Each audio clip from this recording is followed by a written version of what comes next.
दिव्यांग आयोग जो बनेगा, माननीय मुख्यमंत्री के कहने से पहले ही सारा काम करेगा। जमीन लेना 6 वर्ष की अवस्था में ही आप जमींदार बन गए, कहाँ से कमा कर? आज कितना प्रतिष्ठा गमाया है, खास कर उसके लिए, लालू जी के लिए मैं कह रहा हूँ। जो मुख्यमंत्री, दो मुख्यमंत्री, अब उसका बेटा दम्मा फैल हो, ये बहुत शर्म की बात है। क्या बात करेंगे हम? मुकेश सहनी तो यहाँ तक कह दिए हैं कि जदयू पार्टी जो है बस चुनाव तक ही, उसके बाद तो जदयू पार्टी ही खत्म हो गई। राजनीतिक ज्ञान है, ABCD आता है, राजनीतिक क्या होता है, राजनीतिक शास्त्र पढ़ा है। अगर उसको स्वयं दम है तो लड़े।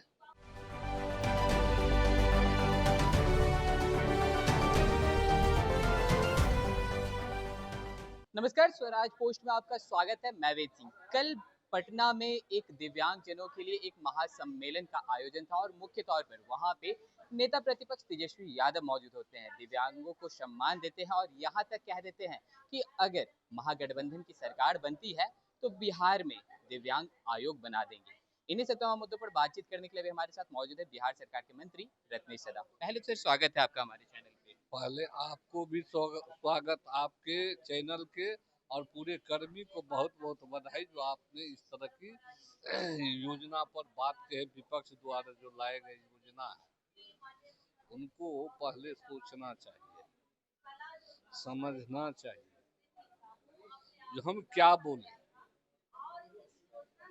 बोली को संभाल कर बोलना चाहिए, भाषा को संभाल कर बोलना चाहिए। इसका परिणाम आगामी क्या होगा, वो तो देख लिया है पूरे बिहार की जनता।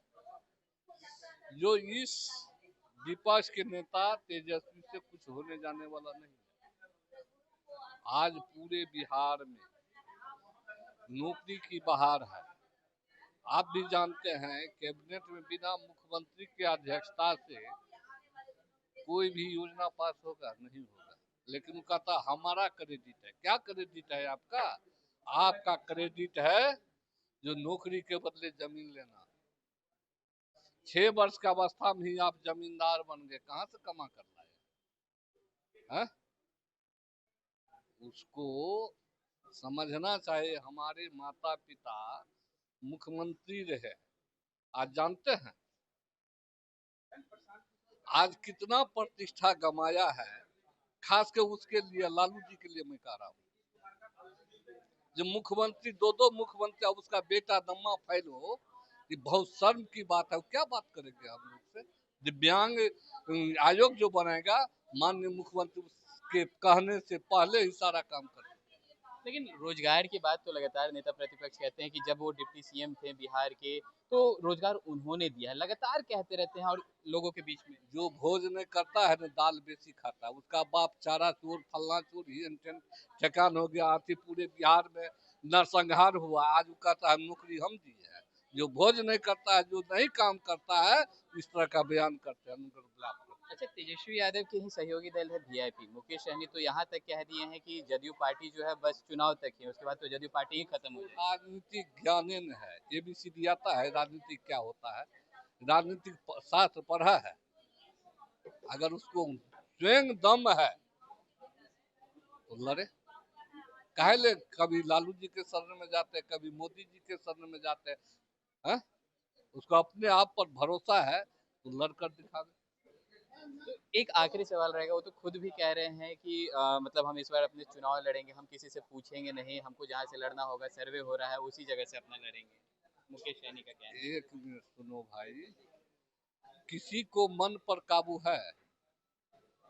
मन जो हाथी है, उसका मन हाथी बना हुआ, जिधर मन होता है। देखते हो झारखंड में हाथी मत वाला होता है तो 2-4 ठो कूदो कल पर वो जनता के बीच में जाए, जनता उसका इंसाफ करे।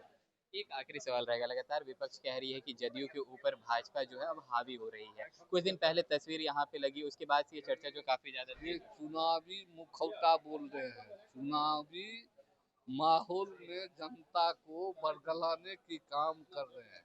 जिस मुख्यमंत्री ने पूरे बिहार के माँ बहनों को स्वावलंबन करने का काम किया, नौकरी में 35% आरक्षण दिया, नगर निगम चुनाव में 50% आरक्षण दिया, महिलाओं को रोजगार के लिए स्वयं सहायता समूह का निर्माण किया, और क्या बोल पाएंगे?